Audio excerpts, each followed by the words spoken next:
Здравейте, приятели! Coral Lifestyle ви приветства. Днес сме на тема хлебчета. Правим основа за хлебчета, като тази основа мисля да използвам и за блат, за пица. Няма да има разлика. Така, какво виждате в момента тук? Сварен боб, сварена киноа. Боба е много повече, да речем в съотношение 5 към 2. Пак напомням, че и боба, и киноата са предварително накиснати за 12 часа. След това съм ги преварила с една вода, съм я изхвърлила, втори път съм ги варила с втора вода. Накрая съм пасирала и боба, и киноата.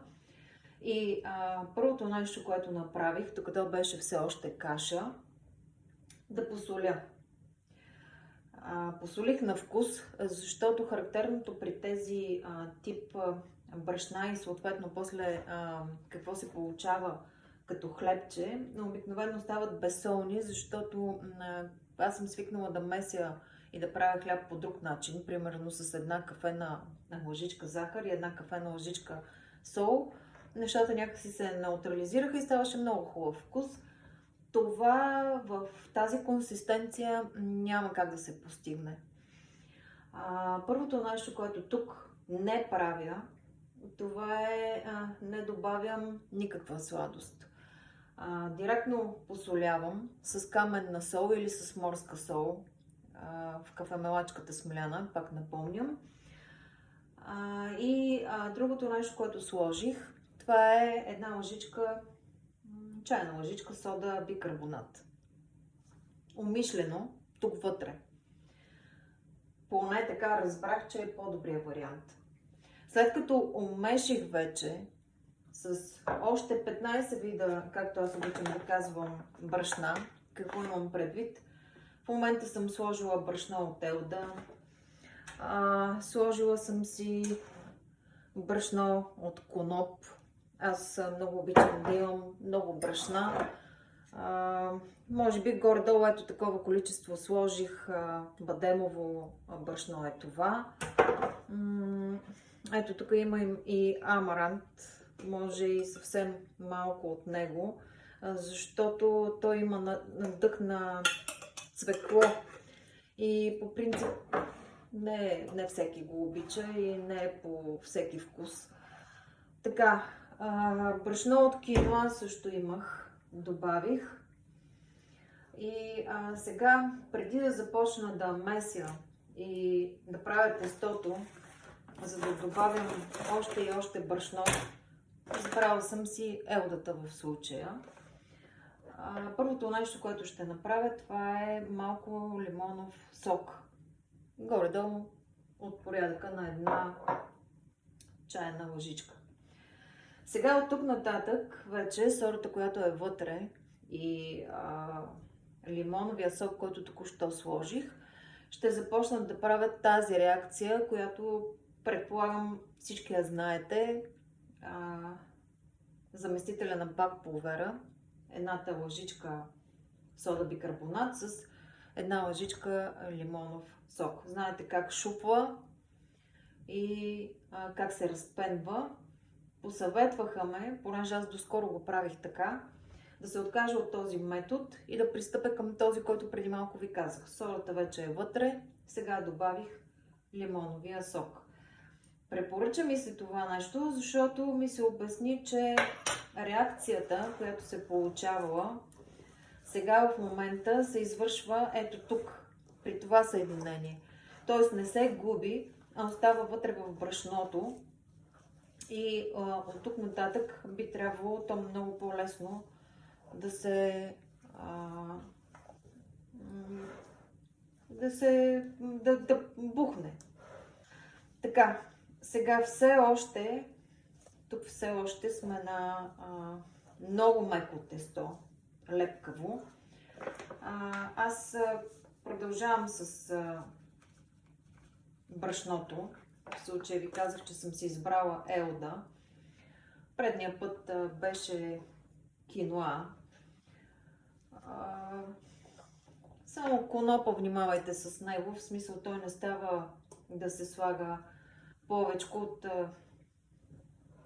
4-5 лъжички, да речем.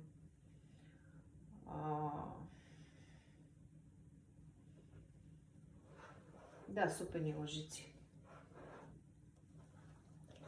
Не знам, на вкус нещо просто не се получава много добре. Така, и бъркаме, докато в крайна сметка получа нещо като тесто. Ако в началото, защото тук съм сложила и псилиус, това не ви споменах, може да си добавяте и разни протеини. Например, аз съм си слагала тиквения протеин, в момента също имам, но този път съм решила просто да не меша 1000 различни вида вкусове.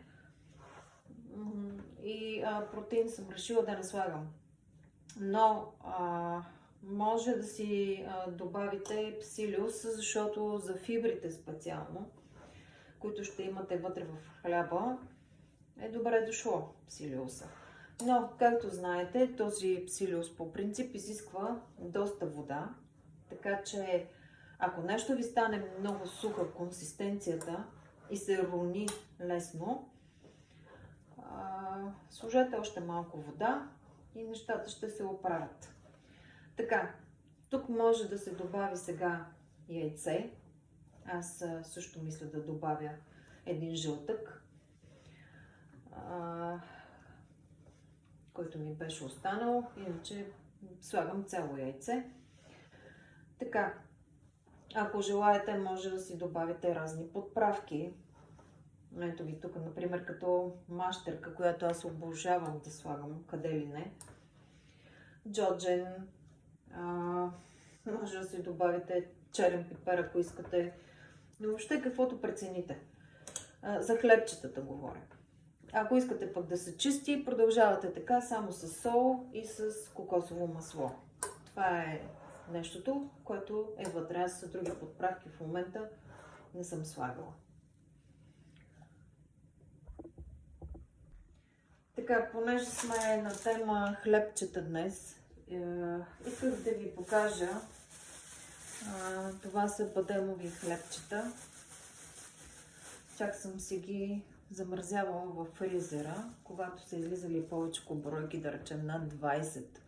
Понеже тяхната трайност, нищо че не е малка, тя е поне 4-5 дни. Имайте предвид, че когато са повече, ги слагам в фризер и така мога да ги съхранявам. Това са бадемови хлебчета. Хлебчета съм си правила с какво ли не.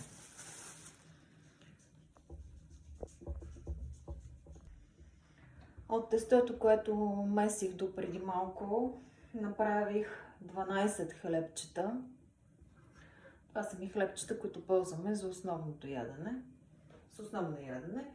Така, и останалата част от тестото му сложих мащерка, малко ригъм, сложих и черен пипер и се опитах, ето така с ръце и с хитите най-вече се опитах да натискам, за да направя нещо подобно на блат. Така, мисля, че това е достатъчно тънък и хубав блат. Сега с кое започвам? Включвам на 180 градуса фурната и започвам с печенето на хлебчетата най-напред. Защо? Защото идеята ми за пицата, как да я направя, е следната. Слагам я вътре след като изпека хлебчетата. Те поне 30-40 минути предполагам, че толкова им трябва, за да бъдат готови. Толкова горе-долу ми трябва, по принцип, за да направя хлебчета. През това време, докато блата се пече, който предполагам, че тук е прекалено тъничък и ще стане за 15-20 минути, през това време на котлона мисля да задуша лук червен с някакви подправки. В последния момент ще ги мисля, ще ви кажа какви са. Мисля да си сложа гъби,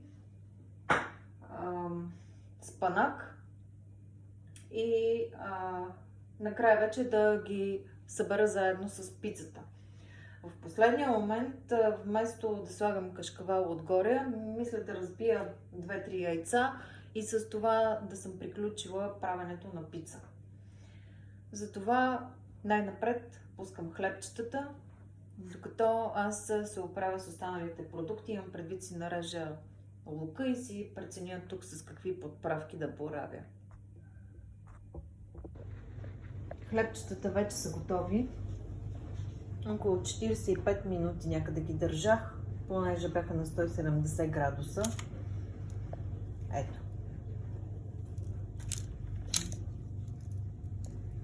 Ако искате, или ако ги слагате на 160, може да си постоят някъде и около час. За мен те са готови. Това са хлебчетата. И така напредваме с пицата. Вече е готов блата. Отгоре също се е запекла леко. 3 яйца съм сложила и я връщам обратно в фурната.